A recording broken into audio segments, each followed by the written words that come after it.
સેવા કરવું ભારે પડી ગયું?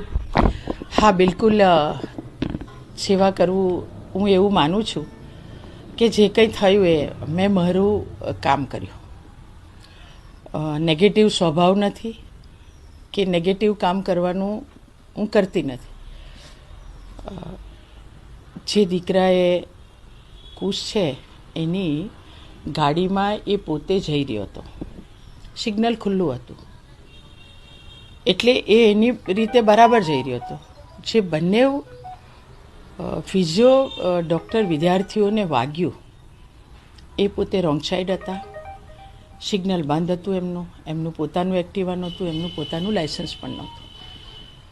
છતાં પણ મને એવું હતું કે કુશ પર તો FIR ઓલરેડી થઈ ગયેલી હતી એટલે એને બચાવવાનો તો કોઈ હતો નહીં વિષય. કુશ મારી બાજુમાં રહે અને એને બહેનના લગ્ન કન્યાદાન એ દીકરાએ કરવાનું હતું અને એ પોતે ગાડીમાં એ દીકરીને લઈને પેલેસમાં ફોટો પડાવવા જઈ રહ્યા હતા.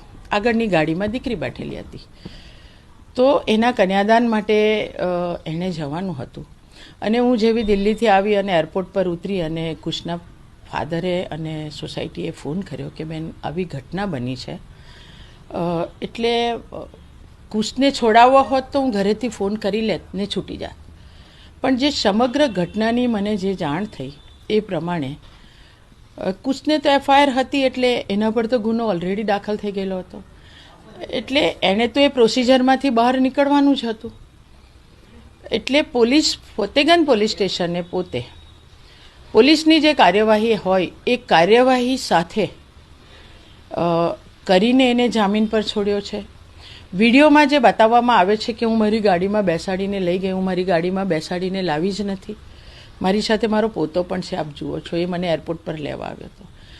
અમે મારી ગાડીમાં હું આવી રહી છે, પોલીસ એને સયાજી હોસ્પિટલમાં જે મેડિકલ ચેકઅપ કરાવવાનું હોય એ ચેકઅપ કરાવવા પોલીસની ગાડીમાં એને લઈ જતી હતી. એટલે હું તો આ જે દીકરો છે તો સોસાયટીવાળા પોતે આ વિદ્યાર્થી મિત્રો જેને વાગ્યું છે એના પર પણ કોઈ કેસ ના કરી દે એટલે હું સમજાવવાની ભૂમિકાથી હું એ લોકો પાસે ગઈ હતી. અને એવું પણ નથી કે હું કુશને છોડાવીને આવતી રહી અને પેલા છોકરાઓને મળી નથી. હું એ વિદ્યાર્થી જે ટોળું હતું એમને હું મળી, એમની સાથે મેં વાતચીત બી કરી. એ લોકો ચોક્કસ વિડીયો ઉતાર્યો. એ લોકોએ પોલીસ સ્ટેશનમાં જઈને હું નહોતી ગઈ એ પહેલાં પણ પોલીસની કાર્યવાહીનો પણ વિડીયો એ લોકો ઉતારતા હતા, જે આ બહુ મોટો ગુનો કહેવાય.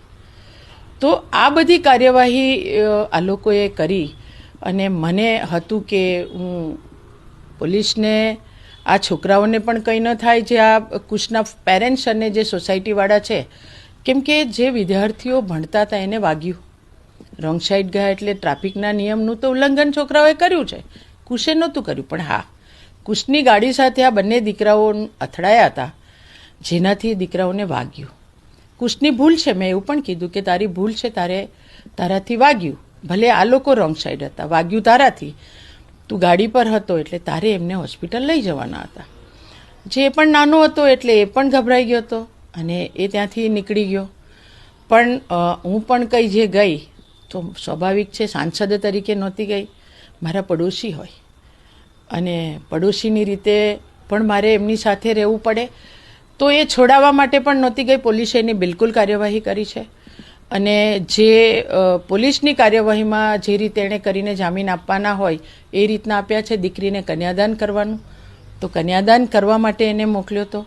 તો આ બાજુ આ દીકરાઓએ જે પોતે પણ ભૂલ કરી, એમને વાગ્યું છે પણ પોતે ભૂલ કરી, એના ભણવામાં પણ એમને આગળ જતાં તકલીફ ન પડે, તો કુશના પપ્પા લોકો કે એ લોકો પણ આમની ઉપર FIR ન કરે ને એમને તકલીફ ન પડે, તો બંનેની વચ્ચે મ્યુચ્યુઅલ અન્ડરસ્ટેન્ડિંગ આ બાજુ